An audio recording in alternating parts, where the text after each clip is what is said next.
ದೀಪಿಕಾ ಮಾರಘಟ್ಟ ಅವರಿಂದ ಆಕಾಶವಾಣಿ ಕುರಿತು ವಿಚಾರ ಲಹರಿ.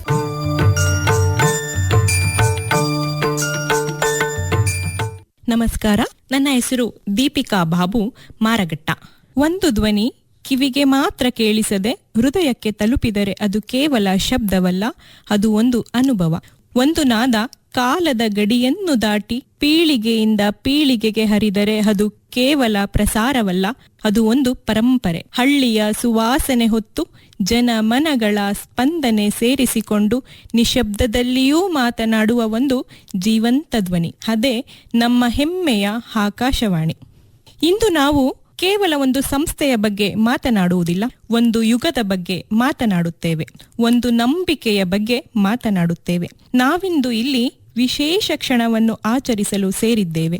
ಅದು ಒಂದು ಕೇವಲ ಸಂಸ್ಥೆಯ ವಾರ್ಷಿಕೋತ್ಸವವಲ್ಲ, ಒಂದು ಧ್ವನಿಯ ಪಯಣದ ಸಂಭ್ರಮ, ಒಂದು ನಂಬಿಕೆಯ ಹಬ್ಬವಾಗಿದೆ. ಚಿತ್ರದುರ್ಗ ಆಕಾಶವಾಣಿಯು 35ನೇ ವಾರ್ಷಿಕೋತ್ಸವದ ಸಡಗರದಲ್ಲಿಂದು ನಾವಿದ್ದೇವೆ. ರೇಡಿಯೋ ಎಂಬುದು ಒಂದು ಯಂತ್ರವಲ್ಲ, ಒಬ್ಬ ಆತ್ಮೀಯ ಸ್ನೇಹಿತ, ಮಾರ್ಗದರ್ಶಿ, ಮತ್ತೊಮ್ಮೆ ನಿಸ್ವಾರ್ಥ ಸೇವಕ.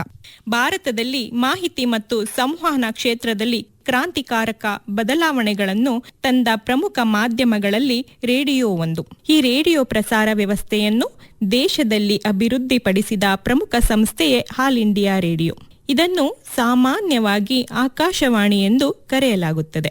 ಆಕಾಶವಾಣಿ ಎಂಬ ಪದಕ್ಕೆ ಆಕಾಶದಿಂದ ಕೇಳಿ ಬರುವ ಧ್ವನಿ ಎಂಬ ಅರ್ಥವಿದೆ. ಈ ಮಹತ್ತರ ರಾಷ್ಟ್ರೀಯ ಜಾಲದ ಒಂದು ಅವಿಭಾಜ್ಯ ಅಂಗವಾಗಿ ಕಾರ್ಯನಿರ್ವಹಿಸುತ್ತಿರುವುದು ಚಿತ್ರದುರ್ಗ ಆಕಾಶವಾಣಿ ಕೇಂದ್ರ. ಇದು ಸ್ಥಳೀಯ ಜನರ ಜೀವನದಲ್ಲಿ ಆಳವಾಗಿ ಬೆಸೆದುಕೊಂಡಿದ್ದು ಮಾಹಿತಿ, ಮನೋರಂಜನೆ, ಶಿಕ್ಷಣ ಮತ್ತು ಸಂಸ್ಕೃತಿಯ ಪ್ರಸಾರದಲ್ಲಿ ಮಹತ್ವದ ಪಾತ್ರ ವಹಿಸಿದೆ. ಇದರ ಇತಿಹಾಸ ಮತ್ತು ಹಿನ್ನೆಲೆ ನೋಡುವುದಾದರೆ, ಭಾರತದಲ್ಲಿ ರೇಡಿಯೋ ಪ್ರಸಾರದ ಇತಿಹಾಸವು 1920ರ ದಶಕದಲ್ಲಿ ಆರಂಭವಾಗಿ 1936ರಲ್ಲಿ ಆಲ್ ಇಂಡಿಯಾ ರೇಡಿಯೋ ಎಂಬ ಹೆಸರಿನಲ್ಲಿ ಅಧಿಕೃತ ರೂಪ ಪಡೆದುಕೊಂಡಿತು. 1956ರಲ್ಲಿ ಆಕಾಶವಾಣಿ ಎಂಬ ಹೆಸರನ್ನು ಸ್ವೀಕರಿಸಲಾಯಿತು. 1935 ಸೆಪ್ಟೆಂಬರ್ 10ರಂದು ಮೈಸೂರಿನ ಎಂ.ಬಿ. ಗೋಪಾಲಸ್ವಾಮಿಯವರ ಮನೆಯಲ್ಲಿ ಮೊಟ್ಟ ಮೊದಲು ಆರಂಭವಾಗಿ ಇದೀಗ ದೇಶದಾದ್ಯಂತ ಆಕಾಶವಾಣಿ ಬಿತ್ತರಿಸಿಕೊಂಡಿದೆ. ಆಕಾಶವಾಣಿ ದೇಶದ ಮೂಲೆ ಮೂಲೆಗೂ ತಲುಪುವ ಉದ್ದೇಶದಿಂದ ಹಲವು ರಾಜ್ಯಗಳಲ್ಲಿ ಕೇಂದ್ರಗಳನ್ನು ಸ್ಥಾಪಿಸಿತು. ಕರ್ನಾಟಕದಲ್ಲಿಯೂ ಹಲವಾರು ಆಕಾಶವಾಣಿ ಕೇಂದ್ರಗಳು ಸ್ಥಾಪನೆಯಾಗಿ ಅವುಗಳಲ್ಲಿ ಚಿತ್ರದುರ್ಗ ಕೇಂದ್ರವು ಪ್ರಮುಖವಾಗಿದೆ. ಚಿತ್ರದುರ್ಗ ಆಕಾಶವಾಣಿ ಕೇಂದ್ರವು ಪ್ರಾರಂಭದಿಂದಲೂ ಸ್ಥಳೀಯ ಜನರ ಅಗತ್ಯಗಳನ್ನು ಗಮನದಲ್ಲಿಟ್ಟುಕೊಂಡು ಅವರ ಭಾಷೆ, ಸಂಸ್ಕೃತಿ, ಜೀವನ ಶೈಲಿಗೆ ಹೊಂದುವಂತೆ ಕಾರ್ಯಕ್ರಮಗಳನ್ನು ರೂಪಿಸಿದೆ. ಇದರ ಭೌಗೋಳಿಕ ಮತ್ತು ಸಾಂಸ್ಕೃತಿಕ ಹಿನ್ನೆಲೆಯಲ್ಲಿ ನೋಡುವುದಾದರೆ, ಚಿತ್ರದುರ್ಗ ಜಿಲ್ಲೆಯು ತನ್ನ ಐತಿಹಾಸಿಕ ಕೋಟೆ, ಜನಪದ ಸಂಸ್ಕೃತಿ ಮತ್ತು ಪರಂಪರೆಗಾಗಿ ಪ್ರಸಿದ್ಧವಾಗಿದೆ. ಈ ಪ್ರದೇಶದಲ್ಲಿ ಗ್ರಾಮೀಣ ಜನಸಂಖ್ಯೆ ಹೆಚ್ಚಿರುವುದರಿಂದ ಮಾಹಿತಿ ಹರಡುವಲ್ಲಿ ರೇಡಿಯೋ ಮಾಧ್ಯಮವು ಅತ್ಯಂತ ಪರಿಣಾಮಕಾರಿಯಾಗಿದೆ. ಚಿತ್ರದುರ್ಗ ಆಕಾಶವಾಣಿ ಈ ಸ್ಥಳೀಯ ಸಾಂಸ್ಕೃತಿಕ ವೈಶಿಷ್ಟ್ಯವನ್ನು ಉಳಿಸುವಲ್ಲಿ ಪ್ರಮುಖ ಪಾತ್ರ ವಹಿಸುತ್ತದೆ. ಜನಪದ ಗೀತೆಗಳು, ಹಬ್ಬ ಹರಿದಿನಗಳು, ಸ್ಥಳೀಯ ಆಚರಣೆಗಳು ಇವುಗಳನ್ನು ಪ್ರಸಾರ ಮಾಡುವ ಮೂಲಕ ಇದು ಸಂಸ್ಕೃತಿಯ ಸಂರಕ್ಷಕವಾಗಿದೆ. ಪ್ರಸಾರ ವ್ಯವಸ್ಥೆ ಮತ್ತು ತಂತ್ರಜ್ಞಾನದಲ್ಲಿ ಚಿತ್ರದುರ್ಗ ಆಕಾಶವಾಣಿ ಮುಖ್ಯವಾಗಿ 102.6 FM ಮೂಲಕ ಪ್ರಸಾರ ಮಾಡುತ್ತದೆ. FM ಪ್ರಸಾರವು ಸ್ಪಷ್ಟ ಧ್ವನಿ ಗುಣಮಟ್ಟವನ್ನು ಒದಗಿಸುತ್ತದೆ.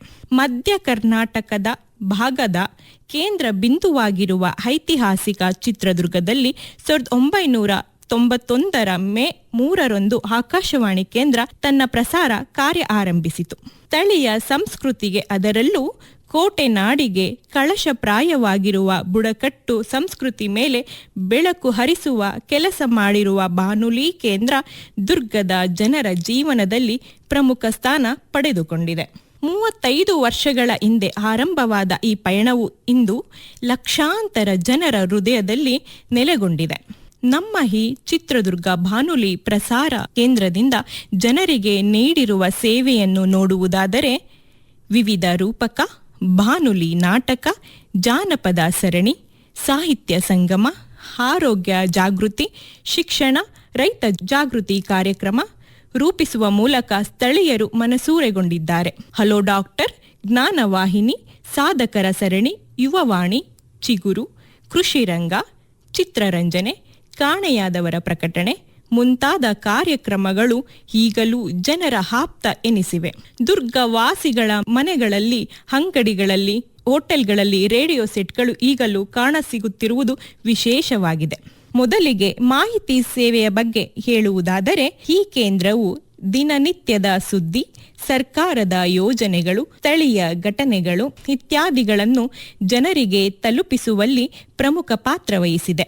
ಗ್ರಾಮೀಣ ಪ್ರದೇಶಗಳಲ್ಲಿ ಇಂಟರ್ನೆಟ್ ಅಥವಾ ಪತ್ರಿಕೆಗಳ ಲಭ್ಯತೆ ಕಡಿಮೆ ಇರುವ ಸ್ಥಳಗಳಲ್ಲಿ ಆಕಾಶವಾಣಿ ಜನರಿಗೆ ಒಂದು ವಿಶ್ವಾಸಾರ್ಹ ಮಾಹಿತಿ ಮೂಲವಾಗಿದೆ. ಇಂದು ನಾವು ಸಾಮಾಜಿಕ ಜಾಲತಾಣಗಳಲ್ಲಿ ಹಲವಾರು ತಪ್ಪು ಮಾಹಿತಿಗಳನ್ನು ನೋಡುತ್ತೇವೆ. ಆದರೆ ಆಕಾಶವಾಣಿ ನೀಡುವ ಮಾಹಿತಿ ಸದಾ ಪರಿಶೀಲಿತ ಮತ್ತು ನಿಖರವಾಗಿರುತ್ತದೆ. ಇದು ಜನರ ವಿಶ್ವಾಸವನ್ನು ಗಳಿಸುವುದಕ್ಕೆ ಪ್ರಮುಖ ಕಾರಣವಾಗಿದೆ. ಶಿಕ್ಷಣ ಸೇವೆಯ ಬಗ್ಗೆ ನೋಡುವುದಾದರೆ, ಚಿತ್ರದುರ್ಗ ಆಕಾಶವಾಣಿ ವಿದ್ಯಾರ್ಥಿಗಳಿಗೆ ಮಾರ್ಗದರ್ಶನ ನೀಡುವ ಅನೇಕ ಕಾರ್ಯಕ್ರಮಗಳನ್ನು ಪ್ರಸಾರ ಮಾಡಿದೆ. ಪರೀಕ್ಷಾ ತಯಾರಿ, ಸಾಮಾನ್ಯ ಜ್ಞಾನ ಮತ್ತು ವೃತ್ತಿ ಮಾರ್ಗದರ್ಶನ ಇವುಗಳ ಮೂಲಕ ಸಾವಿರಾರು ವಿದ್ಯಾರ್ಥಿಗಳ ಜೀವನವನ್ನು ಪ್ರಭಾವಿಸಿದೆ. ಕೇಳಿ ಕಲಿ ಎಂಬುವಂತಹ ಕಾರ್ಯಕ್ರಮಗಳು ಪ್ರಾಥಮಿಕ ಮಕ್ಕಳ ಕಲಿಕೆಯಲ್ಲಿ ಆಸಕ್ತಿ ಮೂಡಿಸಲು ಮತ್ತು ಭಾಷಾ ಕೌಶಲ್ಯ ಹೆಚ್ಚಿಸಲು ಸಹಾಯವಾಗಿದೆ. ಇದಲ್ಲದೆ ಆರೋಗ್ಯ ಜಾಗೃತಿ ಕಾರ್ಯಕ್ರಮಗಳು, ಮಹಿಳಾ ಸಬಲೀಕರಣ ಕಾರ್ಯಕ್ರಮಗಳು ಮತ್ತು ಸಾಮಾಜಿಕ ಜಾಗೃತಿ ಮೂಡಿಸುವ ಕಾರ್ಯಕ್ರಮಗಳು ಜನರ ಜೀವನ ಮಟ್ಟವನ್ನು ಸುಧಾರಿಸಲು ಸಹಾಯ ಮಾಡಿದೆ. ಮತ್ತೊಂದು ಭಾಗವಾಗಿ ಮನೋರಂಜನೆಯ ಬಗ್ಗೆ ಹೇಳುವುದಾದರೆ, ಸಂಗೀತ, ನಾಟಕಗಳು, ಜನಪದ ಗೀತೆಗಳು, ಭಜನೆ, ಭಕ್ತಿಗೀತೆಯಂತಹ ಕಾರ್ಯಕ್ರಮಗಳು ಇವುಗಳ ಮೂಲಕ ಜನರ ಮನಸ್ಸಿಗೆ ಸಂತೋಷವನ್ನು ನೀಡಿದೆ. ಒಂದು ದಿನದ ಕಷ್ಟದ ನಂತರವೂ ರೇಡಿಯೋ ಕೇಳುವುದು ಜನರಿಗೆ ಒಂದು ವಿಶ್ರಾಂತಿಯ ತಾಣವಾಗುತ್ತದೆ. ಚಿತ್ರದುರ್ಗ ಆಕಾಶವಾಣಿ ವಿಶೇಷವಾಗಿ ರೈತರ ಜೀವನದಲ್ಲಿ ಮಹತ್ತರವಾದ ಪಾತ್ರ ವಹಿಸಿದೆ. ಕೃಷಿ ಕಾರ್ಯಕ್ರಮಗಳು ರೈತರಿಗೆ ಬೆಳೆ, ಹವಾಮಾನ ಮತ್ತು ಹೊಸ ತಂತ್ರಜ್ಞಾನಗಳ ಬಗ್ಗೆ ಮಾಹಿತಿ ನೀಡಿದೆ. ಇದರಿಂದ ಅವರು ಉತ್ತಮ ನಿರ್ಧಾರಗಳನ್ನು ತೆಗೆದುಕೊಳ್ಳಲು ಸಹಾಯಕವಾಗಿದೆ. ಒಬ್ಬ ರೈತನು ಆಕಾಶವಾಣಿಯ ಮೂಲಕ ಮಾಹಿತಿಯಿಂದ ತನ್ನ ಬೆಳೆ ಉಳಿಸಿಕೊಂಡಾಗ ಅದು ಕೇವಲ ಒಂದು ಯಶಸ್ಸಲ್ಲ, ಒಂದು ಕುಟುಂಬದ ಭವಿಷ್ಯತ್ತಿನ ಘಟನೆಯಾಗುತ್ತದೆ. ಮಹಿಳೆಯರ ದೃಷ್ಟಿಯಿಂದ ನೋಡುವುದಾದರೆ, ಆಕಾಶವಾಣಿ ಅವರಿಗೆ ಜಾಗೃತಿ, ಆತ್ಮವಿಶ್ವಾಸ ಮತ್ತು ಸ್ವಾವಲಂಬನೆಯ ದಾರಿಯನ್ನು ತೋರಿಸಿದೆ. ಸ್ವಸಹಾಯ ಗುಂಪುಗಳು, ಆರೋಗ್ಯ ಸಲಹೆಗಳು ಮತ್ತು ಕೌಶಲ್ಯಾಭಿವೃದ್ಧಿ ಕಾರ್ಯಕ್ರಮಗಳು ಮಹಿಳೆಯರ ಜೀವನದಲ್ಲಿ ಬದಲಾವಣೆಗಳನ್ನು ತಂದಿದೆ. ಯುವಕರಿಗಾಗಿ ಉದ್ಯೋಗ ಮಾಹಿತಿ, ಕೌಶಲ್ಯ ಅಭಿವೃದ್ಧಿ ಮತ್ತು ಪ್ರೇರಣಾದಾಯಕ ಕಾರ್ಯಕ್ರಮಗಳು ಭವಿಷ್ಯ ನಿರ್ಮಾಣಕ್ಕೆ ನೆರವಾಗಿದೆ. ಚಿತ್ರದುರ್ಗ ಆಕಾಶವಾಣಿ ಕೇವಲ ಮಾಹಿತಿ ನೀಡುವುದಲ್ಲ, ಲೇಖಕರಿಗೆ, ಕವಿಗಳಿಗೆ, ಜನಪದರಿಗೆ ಅತ್ಯುತ್ತಮ ವೇದಿಕೆಯಾಗಿದೆ. ಕತೆ, ಕವಿತೆಗಳು, ಸಂದರ್ಶನಗಳಂತಹ ಅವಕಾಶಗಳು ಸ್ಥಳೀಯ ಪ್ರತಿಭೆಗಳಿಗೆ ವೇದಿಕೆಯನ್ನು ಒದಗಿಸಿದೆ. ಒಬ್ಬ ಸಾಮಾನ್ಯ ಗ್ರಾಮೀಣ ಕಲಾವಿದನು ತನ್ನ ಪ್ರತಿಭೆಯನ್ನು ಪ್ರದರ್ಶಿಸಿ ಜನರ ಮೆಚ್ಚುಗೆಗೆ ಇಲ್ಲಿ ಪಾತ್ರನಾಗಬಹುದು. ಇದು ಕೇವಲ ಪ್ರಸಾರವಲ್ಲ, ಇದು ಅವಕಾಶಗಳ ಬಾಗಿಲು. ಇನ್ನೊಂದು ಪ್ರಮುಖ ಅಂಶವೆಂದರೆ ಸಂಕಷ್ಟದ ಸಮಯದಲ್ಲಿ ಆಕಾಶವಾಣಿಯ ಪಾತ್ರ. ಪ್ರಕೃತಿ ವಿಕೋಪಗಳು, ಮಳೆ, ಬರ ಈ ಸಂದರ್ಭಗಳಲ್ಲಿ ತಕ್ಷಣದ ಮಾಹಿತಿಯನ್ನು ನೀಡುವ ಮೂಲಕ ಜನರ ಜೀವಗಳನ್ನು ಉಳಿಸುವಲ್ಲಿ ಸಹಾಯ ಮಾಡಿದೆ. ಇಂದಿನ ಡಿಜಿಟಲ್ ಯುಗದಲ್ಲಿಯೂ ಆಕಾಶವಾಣಿ ತನ್ನ ಮಹತ್ವವನ್ನು ಕಾಪಾಡಿಕೊಂಡಿದೆ. FM ಪ್ರಸಾರ, ಮೊಬೈಲ್ ಅಪ್ಲಿಕೇಶನ್ಗಳು ಮತ್ತು ಆನ್ಲೈನ್ ಸ್ಟ್ರೀಮಿಂಗ್ ಮೂಲಕ ಇದು ಹೊಸ ಪೀಳಿಗೆಯಿಗೂ ತಲುಪುತ್ತಿದೆ. ಇದು ಹಳೆಯದಾಗಿದ್ದರೂ ಇದರ ಮೌಲ್ಯ ಹೊಸತಾಗಿದೆ. ಚಿತ್ರದುರ್ಗ ಆಕಾಶವಾಣಿ ಕೇವಲ ಒಂದು ರೇಡಿಯೋ ಕೇಂದ್ರವಲ್ಲ, ಇದು ಜನರ ಧ್ವನಿ, ಜನರ ನಂಬಿಕೆ, ಜನರ ಸ್ನೇಹಿತ. 35 ವರ್ಷಗಳ ಈ ಪಯಣ ಸಾಧನೆಗಳ ಪಯಣ, ಸೇವೆಯ ಪಯಣ, ಸ್ನೇಹದ ಪಯಣ. ಆಕಾಶವಾಣಿ ಇದು ಕೇವಲ ಧ್ವನಿಯಲ್ಲ, ಇದು ಜನಮನದ ನಾದ. ಕಾಲ ಬದಲಾಗಬಹುದು, ತಂತ್ರಜ್ಞಾನ ಬದಲಾಗಬಹುದು, ಆದರೆ ಮನಸ್ಸಿಗೆ ತಾಕುವ ಧ್ವನಿಯ ಮೌಲ್ಯ ಎಂದಿಗೂ ಬದಲಾಗುವುದಿಲ್ಲ. ಚಿತ್ರದುರ್ಗ ಆಕಾಶವಾಣಿ ಇದು ಕೇವಲ ಪ್ರಸಾರವಲ್ಲ, ಒಂದು ಭಾವನೆ, ಒಂದು ಸಂಬಂಧ. ನಾದವೊಂದು ನಿಂತರೂ ನೆನಪು ನಿಲ್ಲದು, ಧ್ವನಿಯೊಂದು ಮಂಕಾದರೂ ಹೃದಯ ಮೌನವಾಗದು. ಜನಮನಗಳ ನಡುವೆ ಜೀವಂತವಾಗಿರುವ ಈ ಆಕಾಶವಾಣಿ ಸದಾ ಹರಿದು ಹರಿದು ಬರಲಿ. ರೈತನ ಹೊಲದಲ್ಲಿ ಪ್ರತಿಧ್ವನಿಯಾಗಲಿ, ವಿದ್ಯಾರ್ಥಿಯ ಕನಸಿನಲ್ಲಿ ಪ್ರೇರಣೆಯಾಗಲಿ, ಮಹಿಳೆಯ ಧೈರ್ಯದಲ್ಲಿ ಬೆಳಕಾಗಲಿ, ಯುವಕರ ಹೆಜ್ಜೆಯಲ್ಲಿ ದಾರಿಯಾಗಲಿ. ನಮ್ಮ ಸಂಸ್ಕೃತಿಯ ಸುವಾಸನೆಯಾಗಿ, ನಮ್ಮ ಭಾಷೆಯ ಮಧುರತೆಯಾಗಿ, ನಮ್ಮ ಬದುಕಿನ ಸಂಗಾತಿಯಾಗಿ ಈ ಆಕಾಶವಾಣಿ ಸದಾ ಬೆಳಗಲಿ, ಸದಾ ಬೆಳಗಲಿ.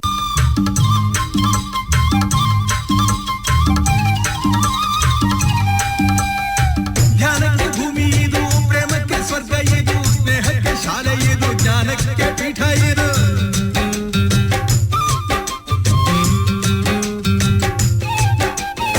ಕಾವ್ಯಕ್ಕೆ ಕಲ್ಪ ಇದು, ಶಿಲ್ಪಕ್ಕೆ ತಲ್ಪವಿದು, ನಾಟ್ಯಕ್ಕೆ ನಾಡಿ ಇದು, ನಾದಾಂತರಂಗವಿದು. ಕುವೆಂಪು ಬೇಂದ್ರೆಯಿಂದ, ಕಾರಂತ ಮಾಸ್ತಿಯಿಂದ ಧನ್ಯವೀ ಕನ್ನಡ, ಕಾಕಿನ ಕನ್ನಡ. ಜನಸಾಮಾನ್ಯರ ಮೂಲ ಅಗತ್ಯಗಳನ್ನು ಅರಿತು ಆರೋಗ್ಯ, ಶಿಕ್ಷಣ, ಕೃಷಿ, ವೈವಿಧ್ಯ ಮಾಹಿತಿ ಹಾಗೂ ಸ್ಥಳೀಯ ವಿದ್ಯಮಾನಗಳಂತಹ ವಿಚಾರಗಳನ್ನು ಕೇಳುಗರಿಗೆ ತಲುಪಿಸುವ ಮೂಲಕ ಚಿತ್ರದುರ್ಗ ಆಕಾಶವಾಣಿ ಕೇಂದ್ರ ಈ ಭಾಗದಲ್ಲಿ ಮನೆ ಮಾತಾಗಿದೆ. ನಗರದ ಆಕಾಶವಾಣಿ ಕೇಂದ್ರಕ್ಕೆ 35 ವಸಂತಗಳು ತುಂಬಿದ ಹಿನ್ನೆಲೆಯಲ್ಲಿ ಕೇಂದ್ರದಿಂದ ಹಮ್ಮಿಕೊಂಡಿದ್ದ ಬೆಳ್ಳಿ ಹಬ್ಬದ ಸಂಭ್ರಮ ಸಮಾರಂಭದಲ್ಲಿ ದೃಶ್ಯ ಮಾಧ್ಯಮ ಪ್ರವರ್ತಮಾನಕ್ಕೆ ಬಂದ ಸಂದರ್ಭದಲ್ಲಿಯೇ ಚಿತ್ರದುರ್ಗ ಆಕಾಶವಾಣಿ ಕೇಂದ್ರ ಆರಂಭವಾದರೂ ಸಹ ಇತರ ಮಾಧ್ಯಮಗಳ ತೀವ್ರ ಪೈಪೋಟಿಯ ನಡುವೆಯೂ ಸ್ಥಳೀಯ ಆಕಾಶವಾಣಿ ಕೇಂದ್ರ ಇಂದಿಗೂ ಕ್ಷಮತೆ ಹಾಗೂ ದಕ್ಷತೆಯಿಂದ ಕಾರ್ಯನಿರ್ವಹಿಸುತ್ತಿದೆ. ಆಕಾಶವಾಣಿ ಕೇಂದ್ರಗಳ ಪೈಕಿ ಚಿತ್ರದುರ್ಗ ಆಕಾಶವಾಣಿ ಕೇಂದ್ರ ತನ್ನದೇ ಆದ ವಿಶಿಷ್ಟ ಪ್ರಯತ್ನದ ಮೂಲಕ ಸ್ಥಳೀಯ ಜನರ ಅವಶ್ಯಕತೆ ಪೂರೈಸಲು ಗಾಂಭೀರ್ಯ ಪ್ರಯತ್ನ ಮಾಡುತ್ತಿದೆ. ಪ್ರಾದೇಶಿಕ ಚಹರೆ ಅಳವಡಿಸಿಕೊಳ್ಳುವ ಮೂಲಕ ಗುಣಮಟ್ಟದ ಕಾರ್ಯಕ್ರಮಗಳು, ವಿಸ್ತರಣೆ ಹಾಗೂ ಆದಾಯ ಈ ಎಲ್ಲ ವಿಭಾಗಗಳಲ್ಲಿಯೂ ಗಮನಾರ್ಹ ಸಾಧನೆ ಮಾಡಿದೆ. ಶಾಲಾ ದಿನಗಳಲ್ಲಿ ಇದ್ದಾಗ ವಾರದಲ್ಲಿ 3-4 ದಿನವಾದರೂ ನಮಗೆ ರೇಡಿಯೋ ಕೇಳುವ ಕಾರ್ಯಕ್ರಮ ಇದ್ದೇ ಇರುತ್ತಲಿತ್ತು. ಅದೆಷ್ಟೋ ವಿಚಾರಗಳ ಬಗ್ಗೆ ನಮಗೆ ರೇಡಿಯೋ ಮೂಲಕ ಮಾಹಿತಿ ಬಿತ್ತರವಾಗುತ್ತಿತ್ತು. ಅಷ್ಟೇ ಅಲ್ಲದೆ ಶಿಕ್ಷಣಕ್ಕೆ ಸಂಬಂಧಿಸಿದಂತೆ ಪರೀಕ್ಷಾ ವೇಳೆ ಅನೇಕ ಕಾರ್ಯಕ್ರಮಗಳನ್ನು ಅರ್ಥವಾಗುವಂತೆ ಮೌಖಿಕವಾಗಿ ತಿಳಿಯಪಡಿಸುತ್ತಿದ್ದರು. ಹೀಗೆ ನಮ್ಮ ವಿದ್ಯಾರ್ಥಿ ದೆಸೆಯಿಂದಲೇ ನಾವೆಲ್ಲರೂ ರೇಡಿಯೋವನ್ನು ಕೇಳಿಕೊಂಡು ಬಂದಿದ್ವಿ. ಅಂದಿನಿಂದ ಇಂದಿಗೂ ರೇಡಿಯೋ ಶಿಕ್ಷಣ ಕ್ಷೇತ್ರದಲ್ಲಿ ತನ್ನದೇ ಆದ ಛಾಪನ್ನು ಮೂಡಿಸಿದೆ. ರಾಜಕೀಯ ಕ್ಷೇತ್ರದಲ್ಲಿ ಆಲ್ ಇಂಡಿಯಾ ರೇಡಿಯೋದ ಪಾತ್ರವನ್ನು ನೋಡುವುದಾದರೆ ಭಾರತದಲ್ಲಿ ರಾಜಕೀಯ ಕ್ಷೇತ್ರ ತನ್ನದೇ ಆದ ರಚನೆಯನ್ನು, ಇತಿಹಾಸವನ್ನು ಹೊಂದಿರುವುದನ್ನು ಕಾಣಬಹುದಾಗಿದೆ. ಇತ್ತೀಚೆಗೆ ಅಷ್ಟೇ ದೂರದರ್ಶನದಲ್ಲಿ ರಾಜಕೀಯ ವಿದ್ಯಮಾನಗಳ ಬಗ್ಗೆ ವಾರ್ತೆಗಳ ಮೂಲಕ ತಿಳಿಯುತ್ತಿದ್ದೇವೆ. ಆದರೆ 50 ವರ್ಷಗಳ ಹಿಂದಿನಿಂದಲೂ ದೇಶ ವಿದೇಶಗಳ ರಾಜಕೀಯ ವಿದ್ಯಮಾನಗಳನ್ನು ನಮ್ಮ ರೇಡಿಯೋ ಮೂಲಕವೇ ತಿಳಿಯುತ್ತಿದ್ದೆವು. ಬಹಳ ಸೊಗಸಾಗಿ ವಾರ್ತೆಗಳನ್ನು ಹೇಳುತ್ತಿದ್ದರು. ಕೇಳುವ ಮಜವೇ ಬೇರೆಯಾಗಿರುತ್ತಿತ್ತು. ಆಲ್ ಇಂಡಿಯಾ ರೇಡಿಯೋಗೆ ಹೊಸ ಮೆರುಗು ಕೊಟ್ಟಿದ್ದು ಮನ್ ಕಿ ಬಾತ್. ಮನ್ ಕಿ ಬಾತ್ ಎಂಬುದು ಪ್ರಧಾನಿ ನರೇಂದ್ರ ಮೋದಿ ಅವರು ಆಯೋಜಿಸಿದ ಭಾರತ ರೇಡಿಯೋ ಕಾರ್ಯಕ್ರಮವಾಗಿದ್ದು, ಇದರಲ್ಲಿ ಅವರು All India Radio, DD National, DD ನ್ಯೂಸ್ನಲ್ಲಿ ಭಾರತೀಯರನ್ನು ಉದ್ದೇಶಿಸಿ ಅಕ್ಟೋಬರ್ 3, 2014 ಮೊದಲ ಕಾರ್ಯಕ್ರಮದಿಂದ 132 ಸಂಚಿಕೆಗಳು ಬಂದಿವೆ. ಮನ್ ಕಿ ಬಾತ್ನ 100ನೇ ಸಂಚಿಕೆಯನ್ನು ಏಪ್ರಿಲ್ 30, 2023 ಪ್ರಸಾರ ಮಾಡಲಾಯಿತು ಮತ್ತು ವಿಶ್ವಾದ್ಯಂತ ಪ್ರಸಾರ ಮಾಡಲಾಯಿತು. ಜುಲೈ 2021 ರಾಜ್ಯಸಭೆಯಲ್ಲಿ ಮಾಹಿತಿ ಮತ್ತು ಪ್ರಸಾರ ಸಚಿವರು ನೀಡಿದ ಹೇಳಿಕೆಯ ಪ್ರಕಾರ ದೈನಂದಿನ ಆಡಳಿತದ ವಿಷಯಗಳ ಕುರಿತು ನಾಗರಿಕರೊಂದಿಗೆ ಸಂವಾದವನ್ನು ಸ್ಥಾಪಿಸುವುದು ಈ ಕಾರ್ಯಕ್ರಮದ ಪ್ರಮುಖ ಉದ್ದೇಶವಾಗಿದೆ. ಈ ಕಾರ್ಯಕ್ರಮವು ತುಂಬಾ ರಾಜಕೀಯೇತರವಾಗಿದೆ. ಇದು ಭಾರತದ ಮೊದಲ ದೃಶ್ಯ ಸಮೃದ್ಧ ರೇಡಿಯೋ ಕಾರ್ಯಕ್ರಮ.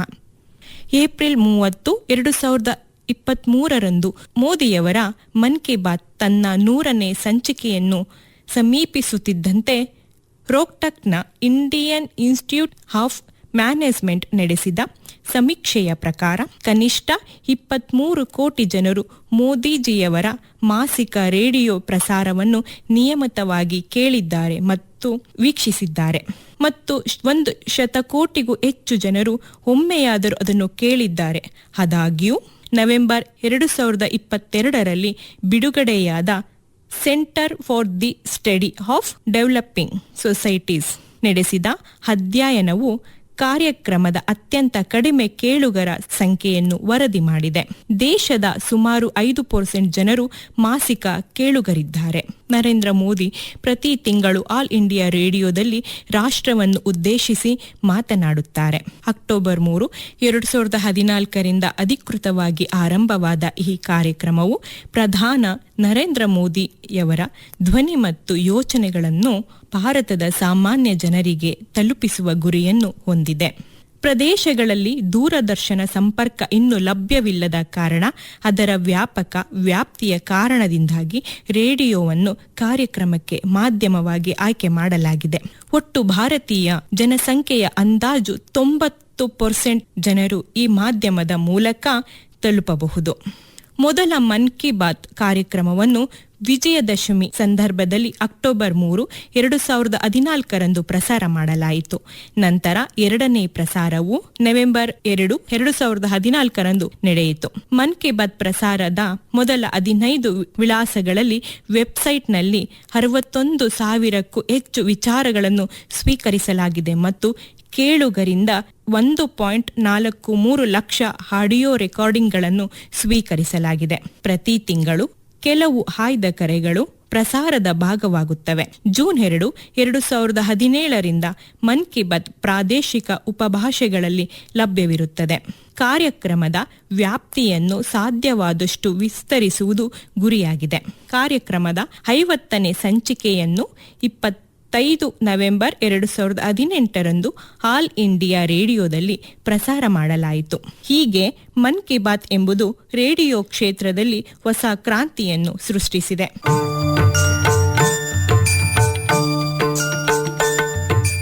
ಇದುವರೆಗೂ ಚಿತ್ರದುರ್ಗ ಆಕಾಶವಾಣಿಯ 3ನೇ ವರ್ಷಾಚರಣೆಯ ಸಂದರ್ಭದಲ್ಲಿ ಉದಯೋನ್ಮುಖ ಬರಹಗಾರ್ತಿ ದೀಪಿಕಾ ಮಾರಘಟ್ಟ ಅವರಿಂದ ಆಕಾಶವಾಣಿ ಕುರಿತು ವಿಚಾರ ಲಹರಿ ಕೇಳಿದಿರಿ. ಸಂಕಲನ ನಿರಂಜನಮೂರ್ತಿ ಆರ್ ಪಂಡರಹಳ್ಳಿ. ಈ ಕಾರ್ಯಕ್ರಮ ಆಕಾಶವಾಣಿ ಚಿತ್ರದುರ್ಗಕ್ಕೆ